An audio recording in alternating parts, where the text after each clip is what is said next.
Hello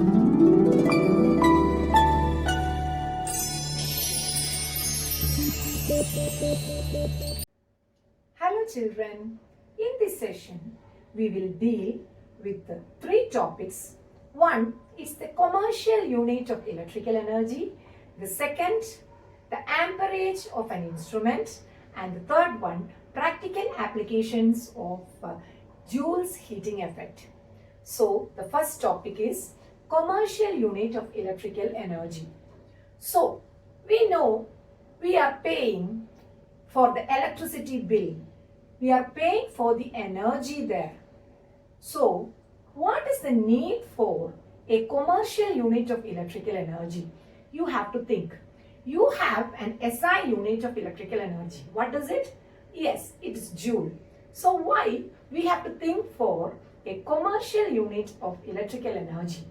So, children, please note. If there are 5 bulbs of 100 watts each and they are working for some 5 hours for 30 days. So, total power on a single day become 5 into 100, that is 500 watts. And the time is 5 hours and it is 30 days. So, when we calculate the energy we know that it is power into time, right? So, power it is 500 watts and time you have to convert it into second when we want it in joule. So, 5 into 60 minutes into 60 seconds into 30. So, children, if we want to express this in joule, what second is joule? How much big will be this answer? So when we receive an electricity bill with so many zeros like this is your energy, it will be very inconvenient for us. So we need a higher unit of electrical energy for commercial purposes. So the higher unit of electrical energy for commercial purposes is called the commercial unit of electrical energy. So what is the commercial unit of electrical energy? The commercial unit of electrical energy is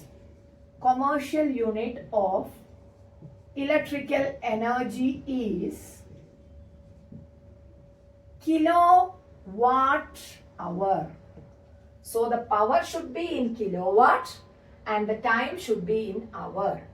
So if it is 1 kilowatt hour, it is actually 1 kilowatt into 1 hour. So, watt has turned into kilowatt here and second has turned into hour here. So, 1 kilowatt hour is the commercial unit of electrical energy. And this 1 kilowatt of electrical energy is what is meant by 1 unit of electricity. You will be always discussing it with your parents like how many units of electrical energy that we are consuming in home. So that is unit. So 1 kilowatt hour is called 1 unit of electrical energy. And the government is also loading us for 1 unit. For every unit there should be some rupees 3 from the village areas to some 8 or 9 in the municipality area like that. So 1 unit is equal to 1 kilowatt hour. So tell me, what is the commercial unit of electrical energy? It is 1 kilowatt hour. So 1 kilowatt hour or 1 unit is the commercial unit of electrical energy. So we have our SI unit joule also, right? So now there can be a 2-mark question to you. Give a relation connecting the commercial unit of electrical energy and the SI unit of electrical energy. So what is the commercial unit of electrical energy? 1 kilowatt hour.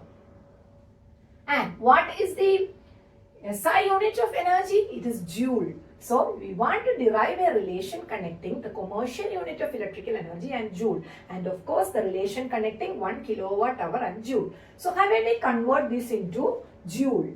Of course we have to convert the whole thing into watt second. Then only watt second is joule.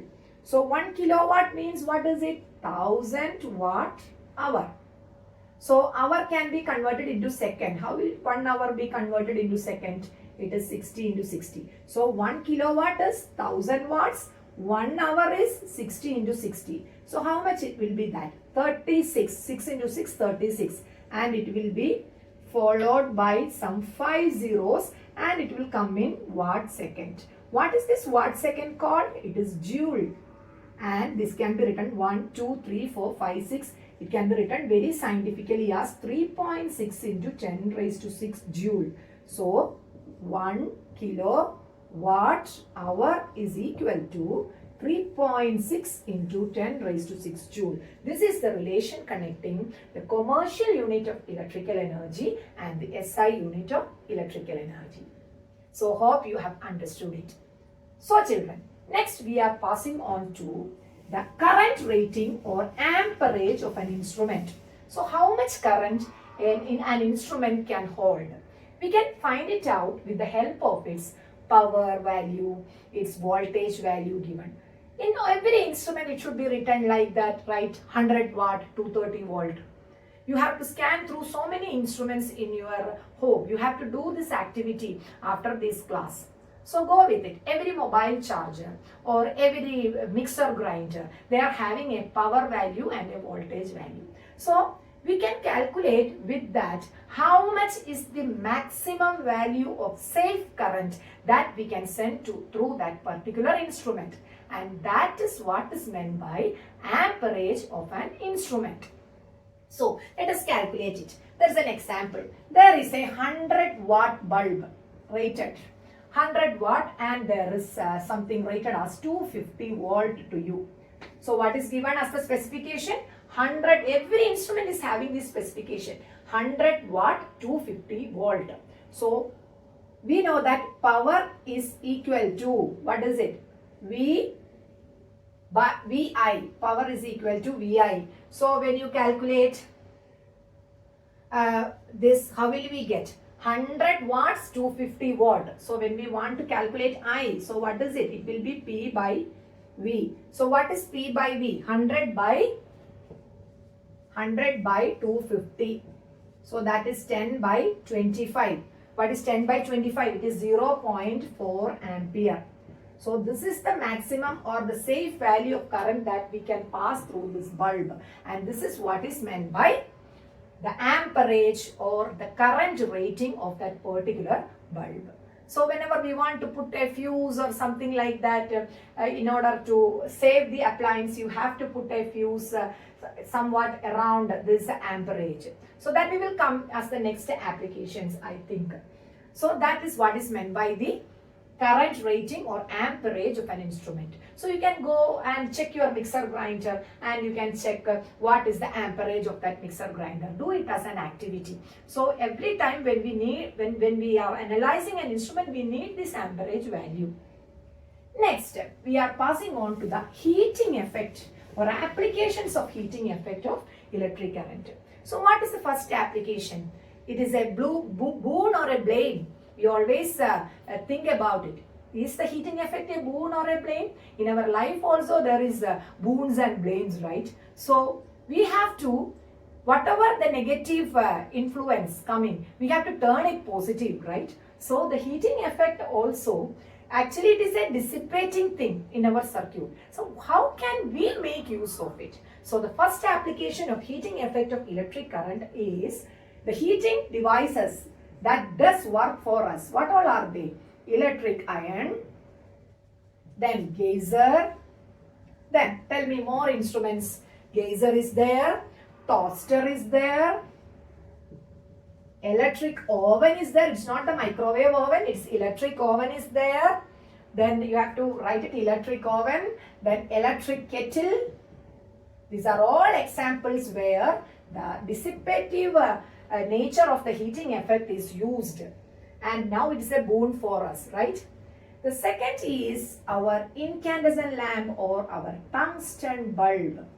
So what is the peculiarity of tungsten in this bulb? The tungsten is having a peculiarity that it is having a melting point of 3380 degrees Celsius. So why is tungsten used in electric lamps? A question can be there. Why?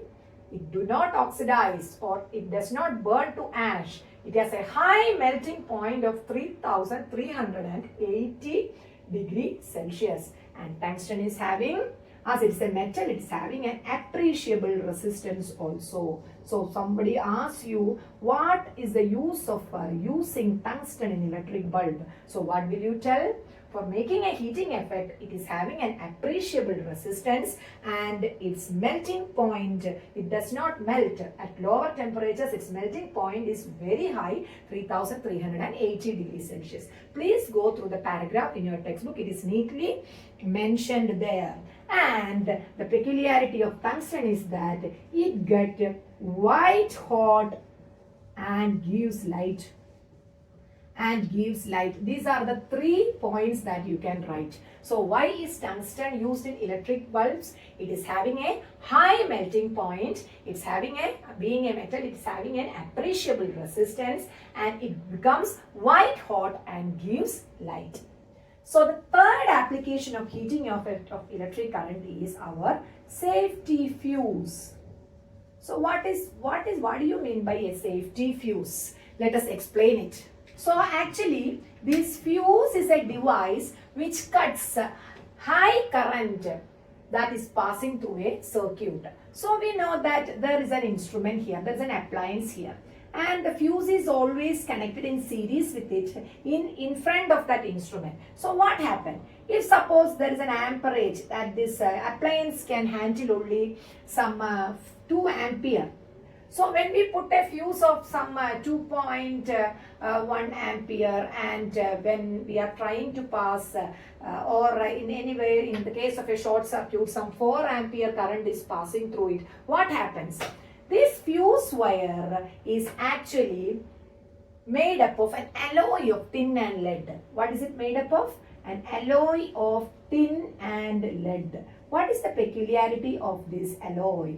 It is having a low melting point and it is having an appreciable, as it is an alloy, it's having, we can say it's not an appreciable, it is having high resistance when compared to metals. It's an alloy of tin and lead.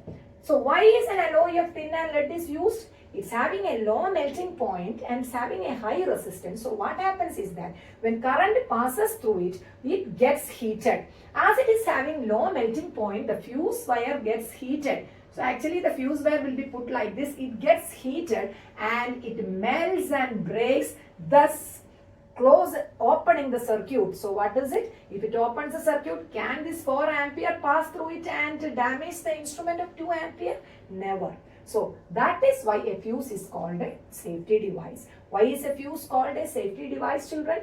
When unduly high current passes through the circuit, the fuse wire, as it is made of an alloy of tin and lead and it is having a low melting point and high resistance, it gets heated and it melts and breaks the circuit, thus by saving this appliance. So when it gets heated only it can melt and break. That's why we know that this fuse is an application of heating effect of electric current. So more to sum up, what is it? We are using electric heaters, electric toasters so that we can cook food, we can warm water like that. There is one application. The second one, the heating effect of electric current, is our tungsten bulb. The third one is our safety fuse. There are 3 questions that can be asked from this part. Name some devices which uses heating effect of electric current. So that is the first point that we have discussed. In the second point, why tungsten is used in electric lamps. So what is it? It's having a high resistance or appreciable resistance. It's having a melting point of 3380. It will not melt and break quickly and it will become white hot and starts emitting light. So the third application is fuse. How will a fuse work? When high current passes through it, this fuse consists of an alloy of tin and lead and which is having a low melting point and is having a high resistance. So it gets heated. According to Joule's heating law, as it is having low melting point, it breaks the circuit, thus saving the instrument. And you have to note that how much is the fuse value that you have to, it is just above the amperage value of the instrument that a fuse is taken. So when high current passes through it, the fuse melts and breaks and thus save the appliance. And what are the characteristics of the wire that is used in a fuse? That also can be a question to you. Hope you had a very wonderful session. and we are moving on to the numericals of this chapter in the next session. Be with me. Thank you.